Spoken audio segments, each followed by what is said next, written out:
pronunciation. I don't believe pronunciation is as Information. I'm here representing EduTech, its entire portfolio of products, as well as Equal as our partner for the digital transformation in education. And we have a stand here at D80 where you can see a stack of those institutes to take cues on how best to align these phonemes. Each letter has a sound. That is the first step to reading. And then we have word recognition. You multiply it with the meanings of words, background knowledge.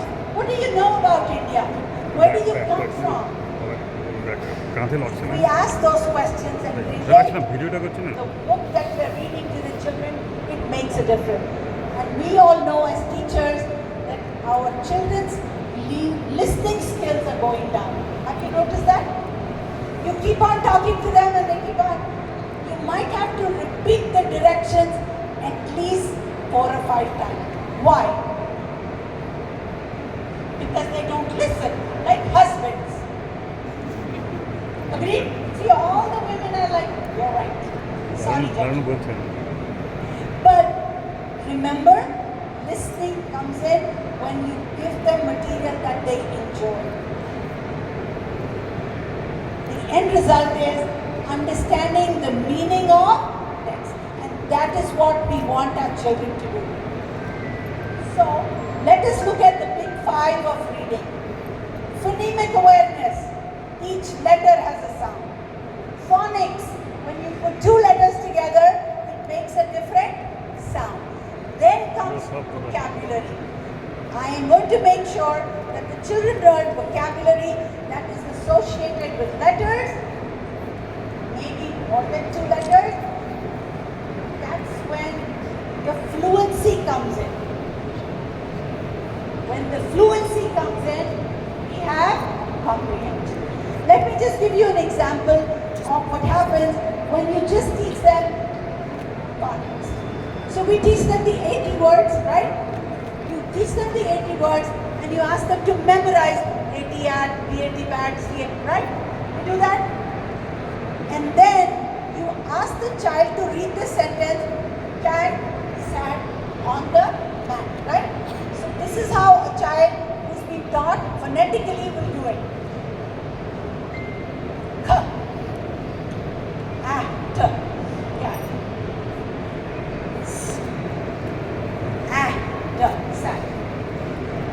Doesn't know how to read on the, so the teacher goes on the man. The teacher goes, wow, and the child is like, I read the sentence.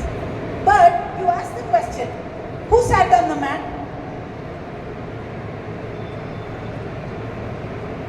Where did the cat sit?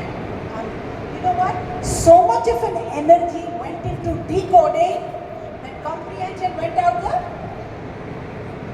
So remember, phonemic awareness and phonics has to be taught in context. Right? So, what are phonemes? Smallest units of speech distinguishing one word from another.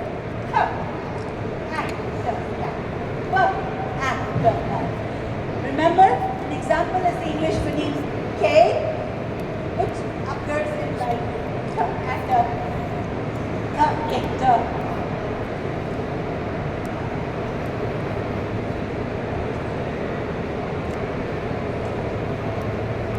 So these are the phonemes that we need to make sure are done in nursery, KG1 and KG2. Then we go to phonics, which is the mapping of phonemes and graphemes. Letters to the sounds.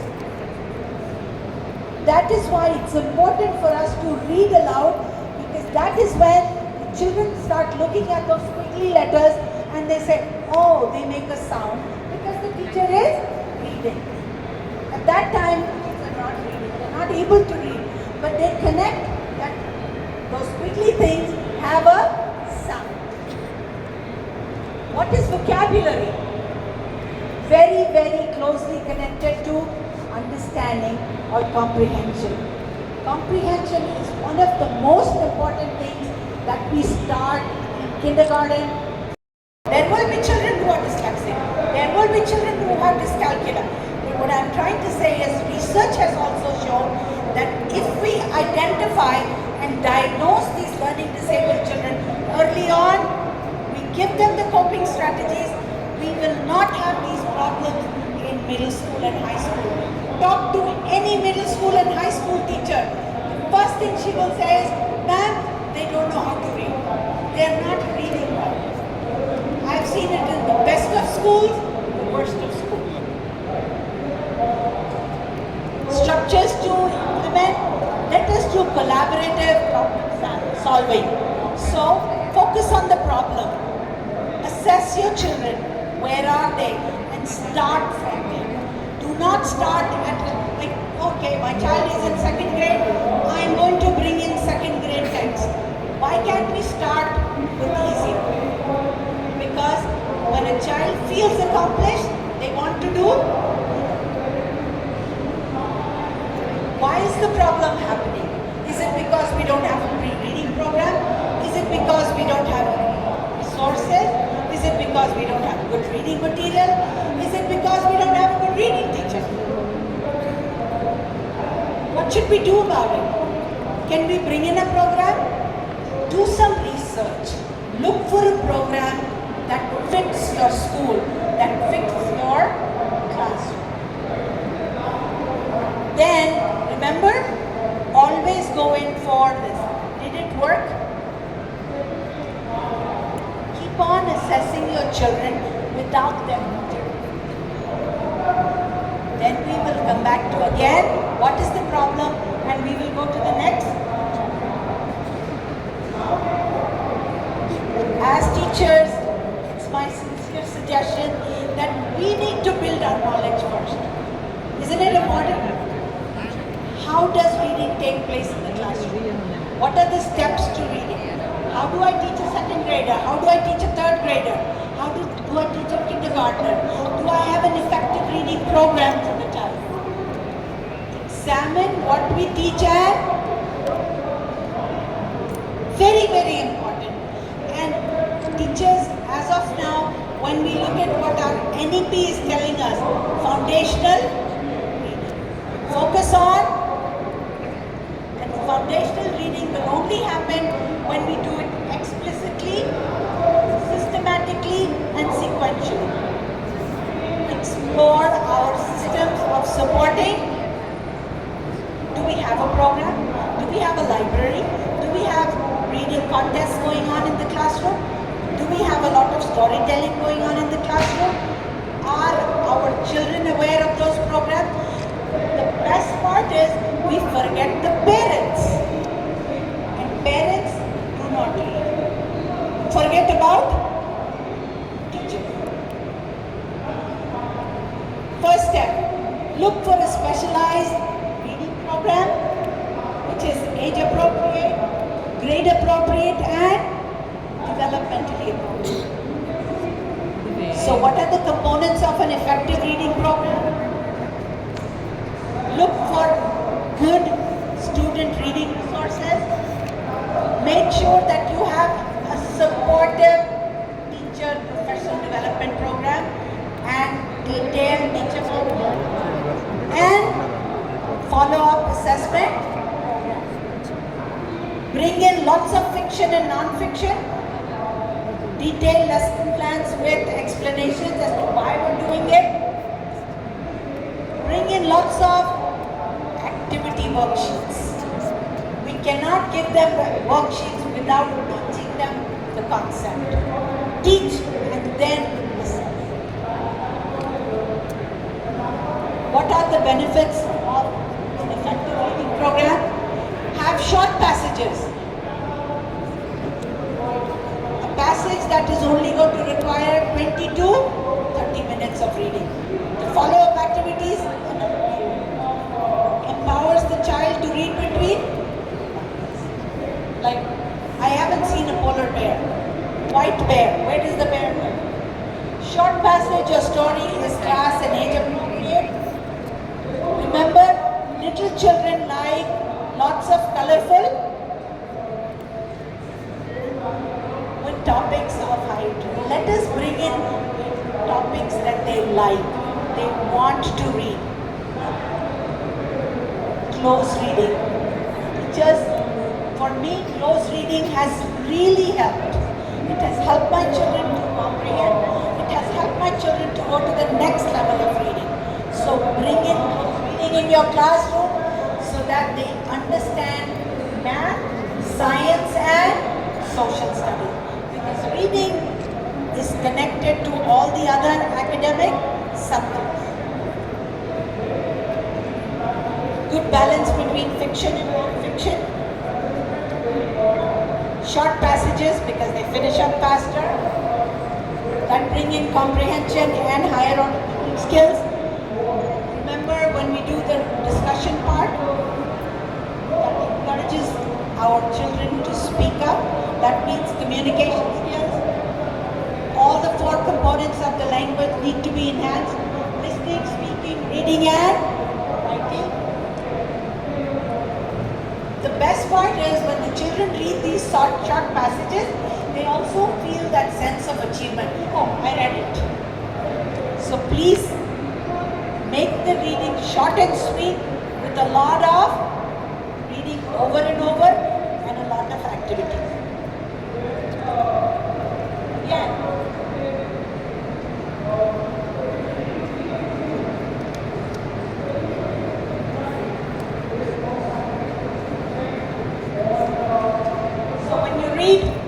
The first reading, the second reading, how does it help?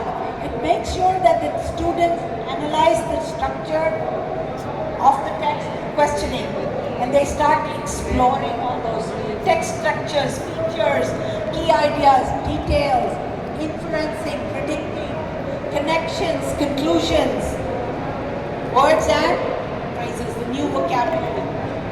The third reading, discuss, and the fourth reading is in the end, the writing part, where the students are actively responding what they have read using higher order skills, talking to each other, and do the writing. So total alignment with the NEP. What does NEP tell us? I told you before, by third grade, our constitution also says that children should be fluent readers by third grade. We need to make sure that the students are developing the basic understanding of what they're reading and the competencies that are related to numeracy and its related. Because remember, literacy and numeracy are related. If you want your children to do word problems, this is what needs to be done.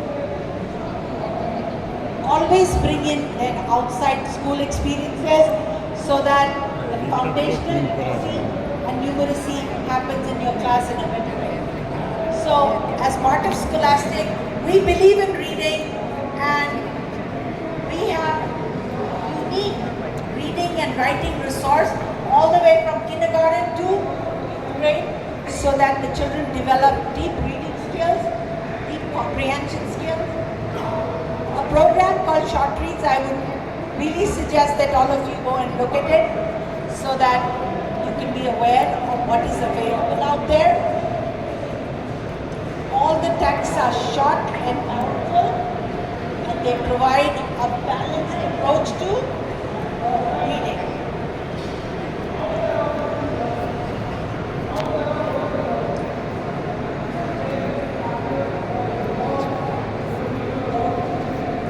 Very structured reading program.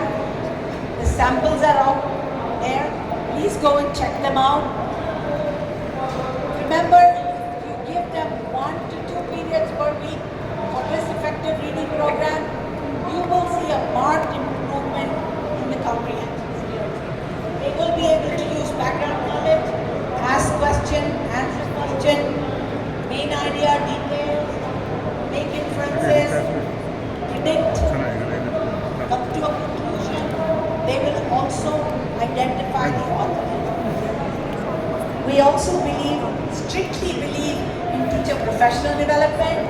So any program that you take from Scholastic has a mandatory professional development program. That is what is most important. We as teachers need to learn. If we don't learn, I don't think we can take it forward. I learn all the time because I think as a teacher, I need to evolve. All of us need to evolve and go to the next level. Any questions?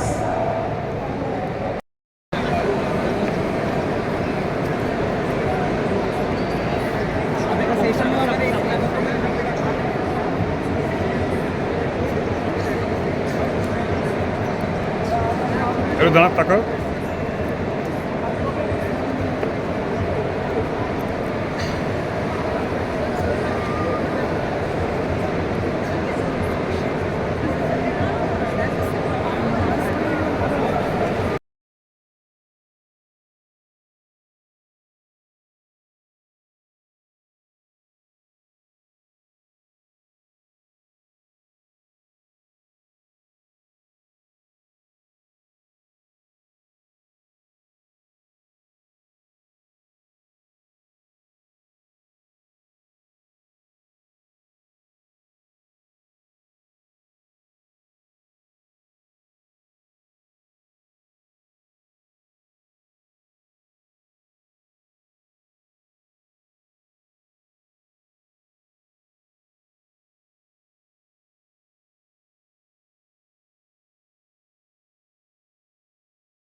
এটা আরো বড়, তাই না?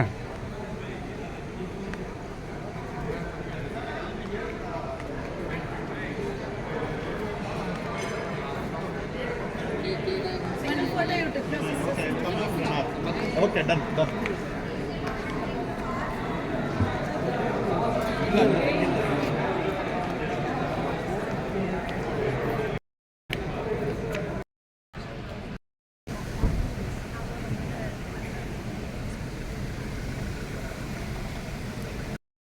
I felt somewhere, this is just my suggestion what I felt.